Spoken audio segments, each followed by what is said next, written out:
Hello and welcome to WAB-ART Productions YouTube channel. Now there are many YouTube channels that will just have playlists, but I thought it would be nice to be your host and your guide and talk about this channel and where it's going as much as what's new on the channel. And the title does come from a piece of music by the composer Carl Maria von Weber. Born in 1786, died in 1826, just the age of 39. But in that short lifespan, what a genius. He married a cousin of Wolfgang Mozart, and you can certainly hear the influence. He stands in that doorway where we move between the classical period of classical music and the romantic period. He has a fascination with the supernatural, most notably in what is perhaps his most famous work, Die Freischütz, which is a wonderful opera, and some of his other works, his overtures, are regulars at concert performances. But the problem with Weber is dying in 1826 is a year before the death of Beethoven, of which he was 16 years his junior, and in some ways a rival. But Weber is regarded as the pioneer, or one of the pioneers at the forefront of romantic music, of removing the shackles and the constraints of Italian opera and taking music in a new direction. Likewise, Beethoven also takes music in a new direction. We'll come on to him in a separate video. But let me just give you a little backstory about this channel, first of all. 2024 marks the 200th death by centenary of the Austrian composer Anton Bruckner. And I thought it would be nice to sort of share his creative output, which are mostly symphonies, but there are a lot of choral works. And I feel the spirit of Bruckner is still very much with us today, which is evidenced by the upsurge since the 1970s in the discography and the available recordings. So what I started with was putting together playlists which are genre thematic. So you've got orchestral works, small-scale vocal works, larger choral works, and chamber music, piano works, organ works. I think that just about covers it with Bruckner. So I wanted to sort of celebrate his life. So we're now coming up, just around the corner is 2026. So that marks the 200th death by centenary of Carl Maria von Weber, followed the following year by the death of Ludwig van Beethoven, and then the following year, 2028, marks the 200th death by centenary of Franz Schubert, who passed at the tender age of 31. Imagine that. Beethoven only lived for 56 years and Weber only 39, but the legacy they've left. So it's inspired me. Going from a deep dive into Beethoven, I got a tune come into my head, which I'm rather pleased to say that I remembered what it was, and it is the Weber Andante and Rondo Ungherese for bassoon and orchestra. It is a wonderful piece, and that has led me further into collating all the available recordings, an example of each of Weber's output for concertos and orchestral, and I'm just finalising one for chamber music and piano works, and then I'll probably move on to the vocal works. So it follows the pattern that I've done with Bruckner. In fact, going from where I produced the playlist for Anton Bruckner, it sort of expanded into what we could say is the Germanic symphonies, starting around with the birth of the four sons of J.S. Bach. So we're really spanning the classical period, or the end of the Baroque period, the classical period, and the Romantic and the late Romantic period, which sort of ends about 1900. So there's a huge scope there. But now it's sort of expanded further, not just the symphonies. I'm gradually putting together the concertos, playlists of those for different composers. But I thought, well, let's celebrate their lives and their creative output rather than see their passing as something mournful. Let's look at, let's do a deep dive, and certainly with the Beethoven. And I would suggest that you go through some of these playlists and listen to them. They're arranged in chronological order, so you get the progression and the development of each composer in their respective compositions. Death is also a huge inspiration, and you'll also find on this channel there is a playlist for the Swiss painter Arnold Böcklin, who perhaps his most famous painting is The Isle of the Dead, which then went on to inspire Sergei Rachmaninoff and Max Reger. You can find a small playlist with Max Reger on this channel as well. So we've gone from just sharing my passion for the music of Bruckner to now expanding it into sharing my passion for other composers of the sort of Germanic world, as it were. There has to be boundaries, otherwise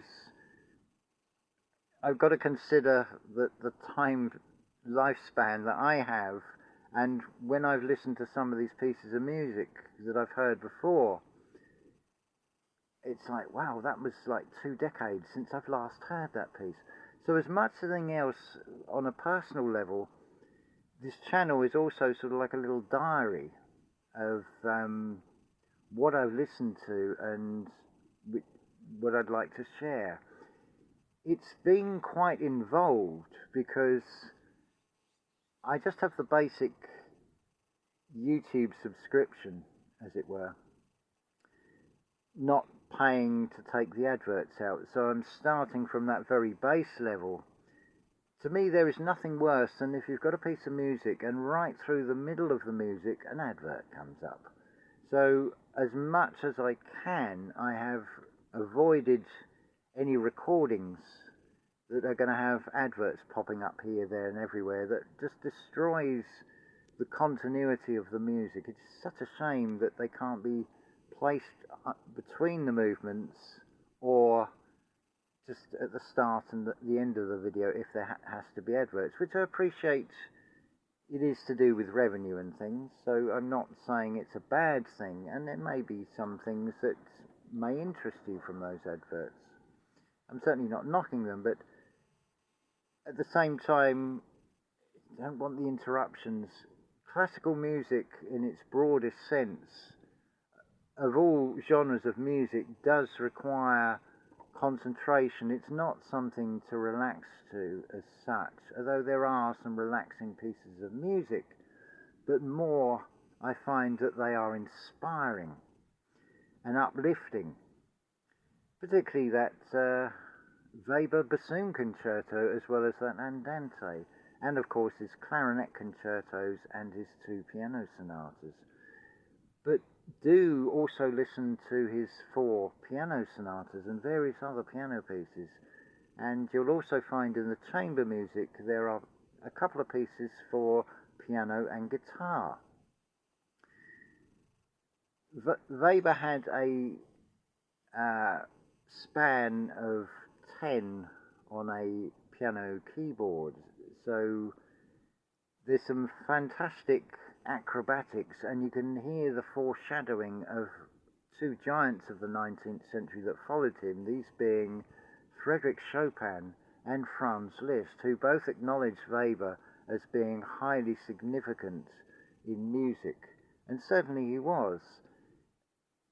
By combining this fascination with the supernatural and German mythology, was a huge inspiration to Wagner.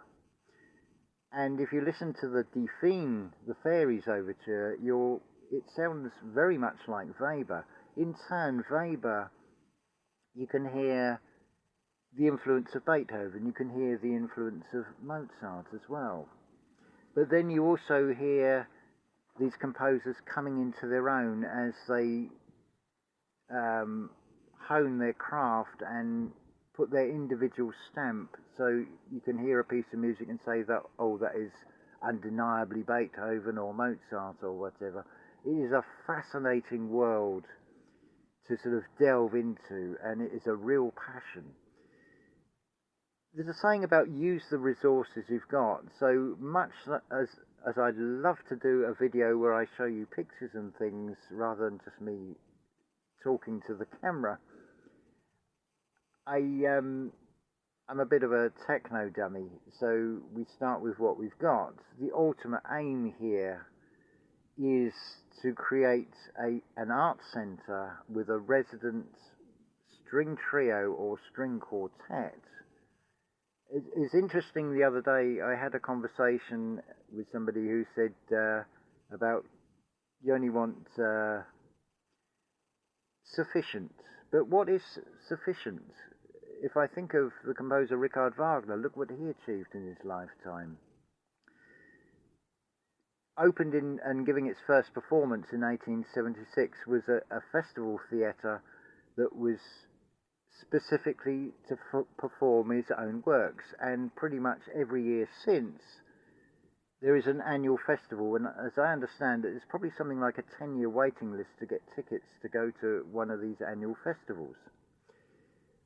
But I would love to put somewhere on the music map that is an art centre that has a resident string trio or a string quartet as a basis, and develop a reputation for giving the most outstanding performances for particular pieces of music by specific composers, to bring an awareness of their creative output back into the limelight, which, if you look at the comments under some of the Weber videos, you will see consistently hugely underrated composer.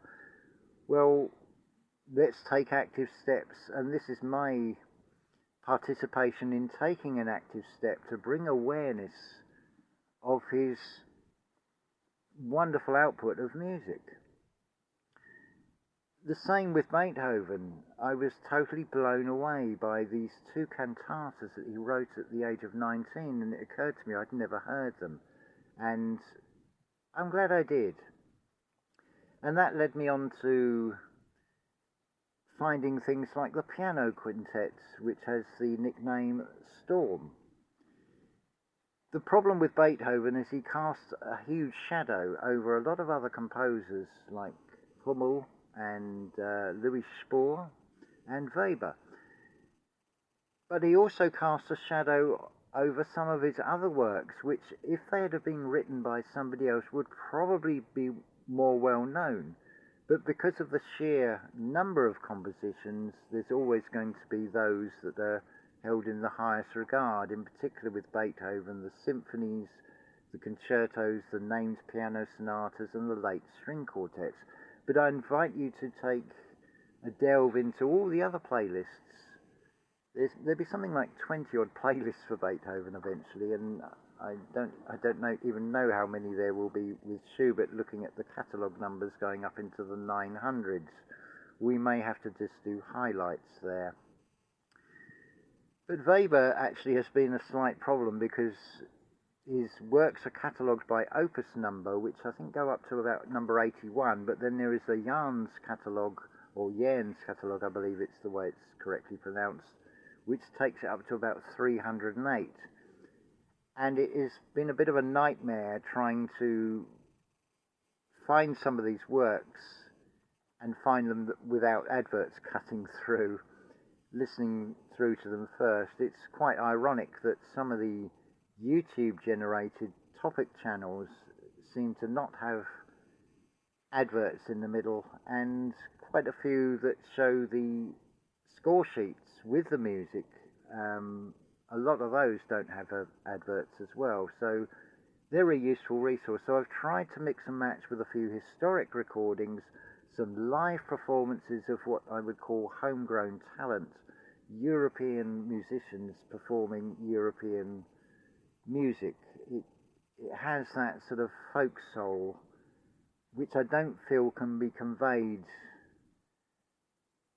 by Far Eastern musicians. Not saying they're not talented, but there's that little extra ingredient, the difference between a microwaved meal and a home-cooked meal almost. And classical music is quite complex. What makes a good recording? It is not just the performance. It is the microphone placing. It is the sound engineers. It is quite a miracle, particularly when you have an orchestra, how everything can come right with a performance. That is, I would say, very much to do with the spirit, the ambience, things that are in the unseen, and certainly the way the music is received by myself, and again by many comments on under different videos, hugely affecting people. There comes a point where you can just tell, without being a musicologist, when something is just right about a particular piece of music that you may return to again and again. So who knows where this will go? I would love to sort of create an art centre, and having sufficient, or having more than sufficient for life. Well, if I had, I don't know, 2 or 3 billion, I can guarantee you that I would be using it for creative purposes, not for self-serving. And creating this art centre. Now, the musicians, I would go with the approach of Franz Liszt, that not only are they performers, but they pass on those skills to potential next generation musicians. So part of their work, which I would love to be able to sponsor musicians, would be, not only are they performers and making recordings, but they are also tutoring. And not just tutoring on performing, but tutoring in composition. So you get 2 perspectives and a greater and deeper understanding of the music, and also opened up to a wider audience. So we could call it a masterclass, that you could, even if you have no musical knowledge, you can sit in on and just see what goes on, the whole experience of it, and of course paintings as well. Even if they're just copies of what I would consider to be masterpieces, like Arnold Berklin's paintings, I would love to have a room with copies of his paintings on display as well, all set in a lovely countryside connection. So spending several billion wouldn't be a problem at all, would it? But what a lovely dream and vision to sort of aim towards. So that's what this channel is, the first sort of foundation stone towards. But only time will tell. But I would love to be able to say on a video, let me introduce to you the Van Fried String Quartet, for example, and build up a reputation for, I don't know, maybe playing the lesser known chamber pieces of Beethoven, maybe his string trios, or his piano trios. Of course, two of those are very well known, the Archduke and the Ghost Trio. I invite you to listen to all of this music. Just have a look through the playlists and see what's there. And if there's something I've missed, or if you find there's a video with an advert cutting through, do please let me know, and I will try and find a substitute for it. I think that's all we want to cover on this sort of introductory video. So we're going to build on this. So after Weber and Beethoven and Schubert, there will be further playlists created for other composers, and also do check out the conductor playlists, because what I did with the Bruckner symphonies, there are many conductors and orchestras that have given you the symphony cycles, either symphonies 1 to 9 or including 00 and 0. Oh, excuse me. One moment. Right, that's better. Bit of a tickle in the throat. Where was I? Yeah, so as part of this exploration and this dive into composers' works, where I'm finding reference to inspiration, say, from Mozart and Haydn in Beethoven's works, I'm then listening to those works and then gradually building up playlists of those. Some of them are still private at the moment until I feel I can do justice and give you a more sort of complete overview. But it's a wonderful world to immerse yourself into, and you've not even got to watch the screen. You can just put it on and then just sit and shut your eyes and just let the music wash over you, and just see what comes from that as a personal experience. What I would say from taking this deep dive, I have found some true gems, like this piano quintet Storm by Beethoven as an example, the two cantatas that he wrote at the age of 19. And it's like, had I sort of known right at the end of my life, it's like, why didn't I find these before? Why didn't I make the effort, create the time to be able to discover these things and appreciate them for myself? So it's a wonderful journey. So this is an invitation to the dance, because Weber's music has some beautiful dance-like themes, and I'm sure if classical music is something that interests you, because art obviously is subjective, it's not going to suit everybody. But you may find things in there that you'll find uplifting and inspiring. You'll also find in a lot of the playlists, there's still more I've got to add to, you'll find little introductions, so about specific conductors, maybe a little paragraph giving you something about their life. And something else that is absolutely amazing, the former East German recording engineers of the 1950s, they're mono-aural, but the quality of the sound, it's far better than some of the stereo recordings of the time. But stereo recordings, the earliest one I know of is Herbert von Karajan conducting Bruckner's Eighth in 1944. But it took, till say the mid-60s before stereo really started to sort of gain momentum. But the mono-aural recordings are second to none, and really it's about the performance as much as anything else. And the sound quality of those recordings is something to be admired. In many ways sounding a lot more natural than this digital age, because obviously, especially through devices, we are getting very compressed sound. But don't let that deter you from taking a step through the doorway into a wonderful world. And there's a saying that history repeats itself. Well, I'm sure you've heard of the Roaring Twenties.